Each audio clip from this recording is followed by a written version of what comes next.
ऐसी खबर निकल कर आ रही हैं कि अमेरिका के अंदर एक सीक्रेट डॉक्यूमेंट रिवील हुआ है जिसमें यह पता चला है कि अमेरिका इन तीनों देशों से कंबाइंड रूप से निपटने की तैयारी कर रहा है, यह मानते हुए कि अगर इनने हमला किया तो हम क्या करेंगे। ऐसा मैं क्यों कह रहा हूं? ऐसी स्थितियां बनी जब यूक्रेन और रशिया शुरू हुआ। उसके बाद रशिया यूक्रेन वॉर जब शुरू हुआ, उस दौरान रशिया वालों ने अमेरिकी सैंक्शंस के विरोध में एक ट्रीटी थी इन लोगों के बीच में, जिसे स्टार्ट ट्रीटी कहा करते थे, उससे किनारा कर लिया और कहा कि सुनिए सर, आप अब हमारे देश में आकर यह नहीं देख पाएंगे कि हमारे न्यूक्लियर वेपन कहां हैं। असल में इन दोनों देशों ने एक दूसरे को इज्जत बख्शते हुए 1991 में एक ट्रीटी कर ली थी कि देखो दुनिया में टेंशन ना रहे, इसलिए आप हमारे बम देख लो, हम आपके देख लेंगे, आप हमारी साइट विजिट कर लो, हम आपकी विजिट कर लेंगे, दोनों निश्चिंत रहेंगे, जब चाहेंगे निरीक्षण कर लेंगे। साफ साफ इन्होंने उस ट्रीटी से किनारा कर लिया। बोले सर अब आप नहीं देख पाओगे कि हम क्या तैयारी कर रहे हैं। रशिया ने किया, समझ में आया, चाइना कर गया, यह तो साहब बहुत बड़ी चिंता की बात बन गई। इंटरेस्टिंग क्या है कि चाइना और रशिया वालों ने हाल ही में अमेरिका के अलास्का राज्य के जस्ट सामने बैठ करके पहली बार बम गिराने की प्रैक्टिस की है। अगर आप नक्शा देखें तो केवल बेरिंग स्ट्रेट ही है जो अमेरिका और रशिया को एक दूसरे से सेपरेट करती है। चाइना और रशिया वालों ने पहली बार मिलकर इस किनारे पर बैठकर कि अमेरिका पर कैसे बम गिराएंगे इसका एयर अभ्यास किया है। इसी जुलाई में बाकायदा कॉम्बैट ओरिएंटेशन हुआ है कि कैसे हम बम गिराएंगे। बॉम्बर्स उड़ाए गए कि कल को अगर बम गिराना पड़े तो कैसे बम गिराएंगे, इसकी प्रैक्टिस हुई है पहली बार इसी साल। अमेरिका का डर हल्का नहीं है, जॉइंट मिलिट्री एक्सरसाइज हुई है।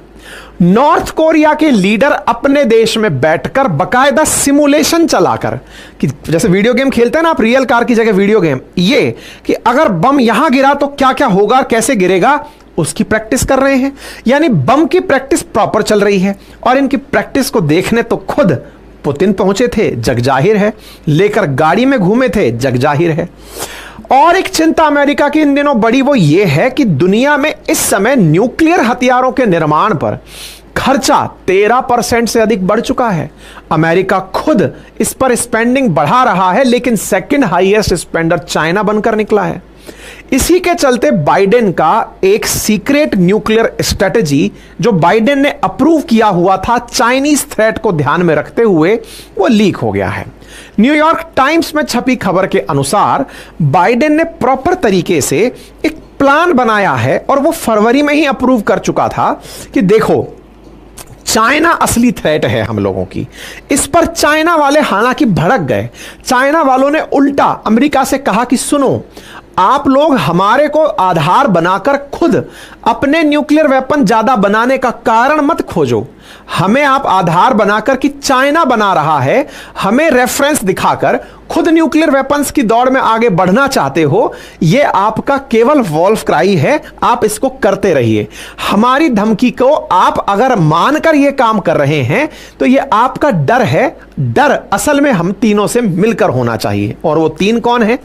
चीन, रूस और उत्तर कोरिया। इसी को ध्यान में रखते हुए अमेरिका ने न्यूक्लियर एम्प्लॉयमेंट गाइडेंस जारी की है कि अगर हमारे ऊपर हमला हुआ तो हम क्या करेंगे। और पता चलता है कि इसी साल 20 अगस्त 2024 को ही अमेरिका के द्वारा इसे अप्रूव भी कर दिया गया, क्योंकि अमेरिका मानता है कि उसे चाइना से बहुत बड़ा थ्रेट है।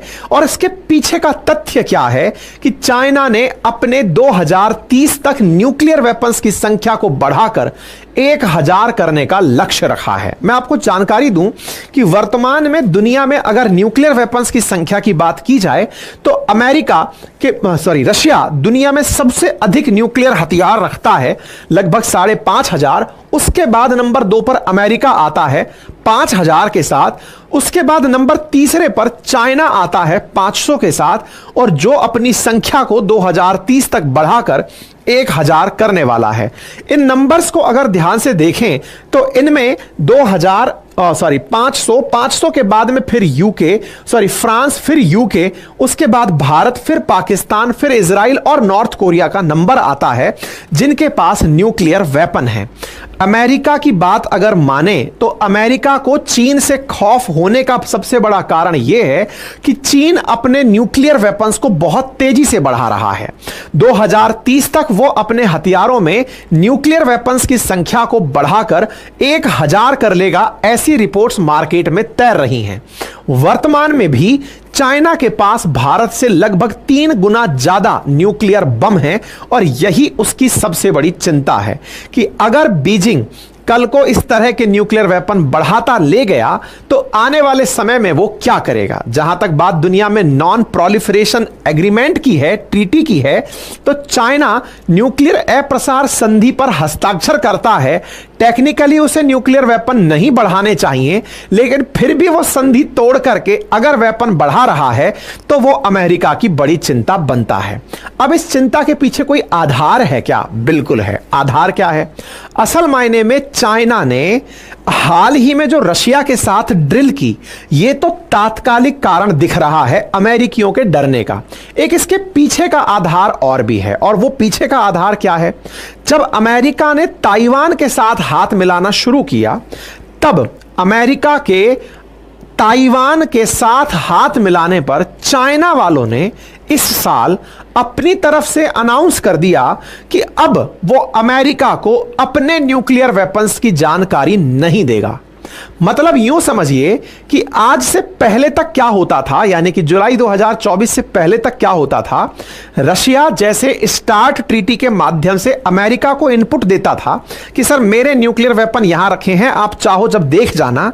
चाइना वाले भी अपनी जानकारी अमेरिका के साथ साझा करते थे, लेकिन इस साल चाइना वालों ने भी अमेरिका से किनारा कर लिया कि सर जानकारी नहीं देंगे आपको। और दूसरी तरफ बम कैसे डाले जाएं इसकी प्रैक्टिस करने के लिए रशिया के साथ पहली बार चला गया। इनसे तो देखो अमेरिका का डरना लाजमी है। हालांकि चाइना अमेरिका को अमेरिका की ही भाषा में उल्टा चोर कोतवाल को डांटे स्टाइल में धमका रहा है और कह रहा है कि देखो तुमने ताइवान को वेपन दिए, तुम हमें आधार बनाकर हमसे 10 गुना ज्यादा वेपन रखते हो, फिर भी हमको अपने लिए सबसे बड़ी थ्रेट बताते हो।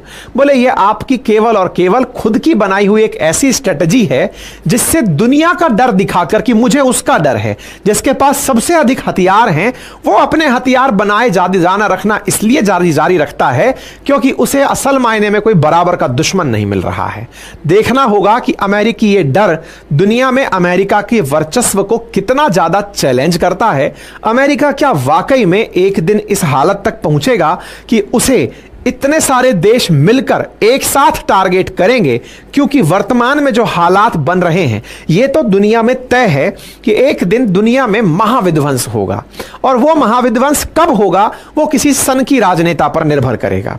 सन की राजनेताओं में अगर ट्रंप की वापसी अमेरिका में होती है तो बहुत हद तक यह माना जाएगा कि दुनिया उस बम के बिल्कुल बुरादे पर ही जाकर बैठ गई है। ऐसा मैं क्यों कह रहा हूं?